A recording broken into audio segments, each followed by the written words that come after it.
pembuktiannya ya udah dapat, jadi cepat aja habis dari pemeriksaan saksi mungkin langsung melompat ke saksi-saksi dari wilayah terlapor. Mungkin membawa bukti-bukti juga nggak sih Bang?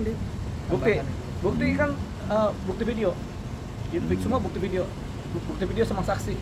Saksinya adalah subjek hukumnya adalah pribadi jurnalis, kemudian bukti berikutnya adalah video. Bang, sudah proses keberapa sih Bang pemanggilan ini? Ini baru pertama kali nih kita dipanggilin hari Kamis ini. Jadi tapi sekaligus langsung karena kelihatannya ini perkara acara cepat juga nih. Bang, kemarin kan ajudan atas sudah memberikan permintaan maaf, kenapa nggak pernah? Ya kita udah tanya nih permintaan maaf bagaimana? Wah pada diam ini, katanya masih sebel nih. Jadi masih pada sebel nih. Terus kita tanya juga teman-teman jurnalis yang lain yang ada di mana-mana itu kan, ya udahlah yang begini-begini memang berisiko juga karena walaupun minta maaf kalau dia tetap ingin menculik ya culik aja kan begitu. Terus kalau menuju ke damai gimana Bang? Kalau menuju ke damai, Ya. ada nggak orang mau diculik terus kita berdamai sama orang yang mau menculikkan begitu? Karena proses hukum terus berjalan Bang ya. Ini kan kita bahasanya lagi berputar nih. Jadi ini begitu. Jadi intinya memang seperti kata ini saya pelapor, intinya proses hukum berjalan.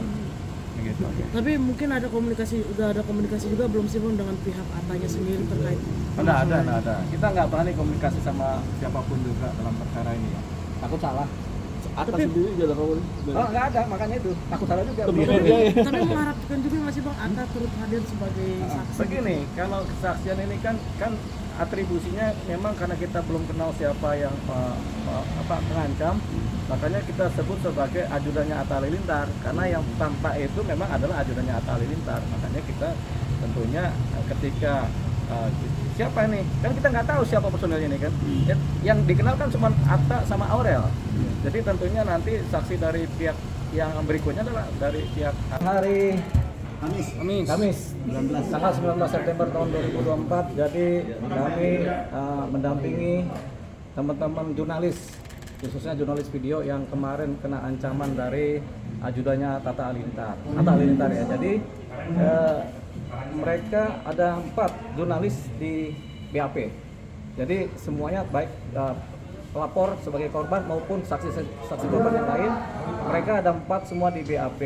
Jadi sudah selesai BAP-nya dengan pertanyaan yang variatif, tapi intinya sama bahwasanya mereka menjadi korban dari ancaman dari ajudannya Atta Halilintar. Gitu. Jadi selesai dari pagi sampai sore ini baru selesai. Ada berapa pertanyaan masing-masing saksi Bang? Masing-masing saksi 20 sampai 30 pertanyaan. Ada yang 22, ada yang 30 begitu. Seputar apa aja Bang? Seputar mengenai tempat kejadian kejadiannya, kemudian bagaimana mengancamnya, kemudian apakah merasa terancam, kemudian apakah merasa terganggu, apakah merasa bekerja sebagai pers kemudian dibatasi, itu pertanyaan. Begitu. Nah, buktinya pertama saksi ya, karena saksinya ada 4 nih langsung nih, jadi clear kesaksiannya, kemudian ditambah bukti video kejadian terjadinya pengancaman. Jadi sudah kita sampaikan dalam bentuk flash disk, sudah disampaikan ke penyidik. Nah, jadi kemudian setelah di sini di BAP tentunya ada yang namanya meminta keterangan dari pihak sebelah. Pihak sebelah ini adalah si pengancam, si terlapor ini. Tapi sebelum sampai ke situ kan, ini kan kita belum tahu secara detail siapa sih si pengancam ini. Apakah seseorang pribadi swasta, apakah pribadi dari pejabat negara, kita belum tahu si pengancam ini. Makanya harus dicari ke sana. Namanya pun kita belum tahu. Jadi untuk sampai ke sana tentunya karena si terlapor ini terkait dengan sebagai ajudannya Atta Halilintar, jadi tentunya yang akan dipanggil berikutnya adalah Bung Atta Halilintar. Untuk dipanggil, dimintai keterangan tentunya sebagai saksi, apakah benar ini ajudannya, begitu. Karena nggak mungkin tiba-tiba turun tanpa terkait, begitu. Jadi banyak orang tahu juga memang beliau adalah ajudannya Atta Halilintar. Jadi tentunya ke Atta dulu, baru dipertanyakan lah, si ini siapa nih? Apakah ajudannya, apa benar apa tidak? Namanya siapa, nama lengkapnya? Jadi terlapor ini bisa terakhir, begitu. Ini sudah ada bocoran jadwal untuk dipertemukan antara si pelapor dan pelapor. Ada jadwal pertemuan Antara pelapor. Ini kan pengancaman ya, pengancaman dan ini bukan persoalan cyber ya.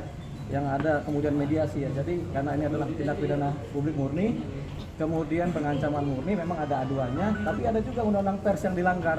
Ini yang publiknya adalah undang-undang pers ini. Jadi kita kemungkinan tidak ada mediasi sih, tidak ada pertemuan mediasi. Jadi karena ini tindak pidana publik murni ya, publiknya ada di undang pers, pengancamannya adalah delik aduan gitu. Tapi karena ada publik murninya ya sudahlah, tampaknya tidak ada mediasi, jadi prosesnya berjalan continuous terus gitu. Berarti setelah pelaporan kemarin itu tidak ada etikat baik sejauh ini Bang ya dari pihak Pemerintah atau ada ajudan itu?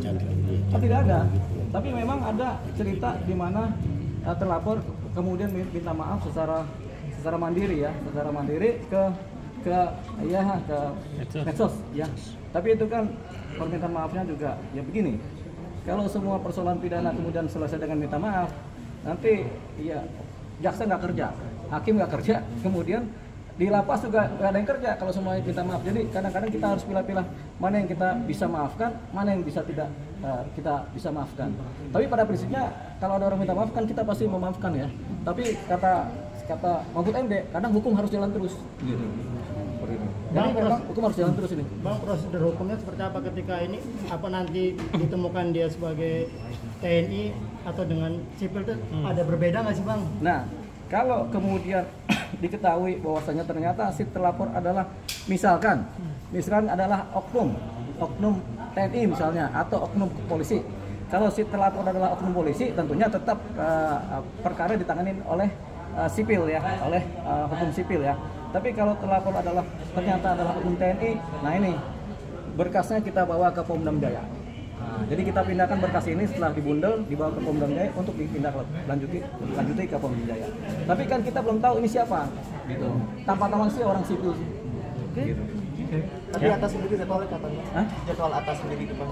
Itu tergantung penyidik. Tapi yang jelas dari pihak pelapor dan para saksi korban semua sudah di BAP, sudah clear. Tinggal saksi ahli pihaknya Atta, baru terakhir adalah terlapor. Gitu. Oke.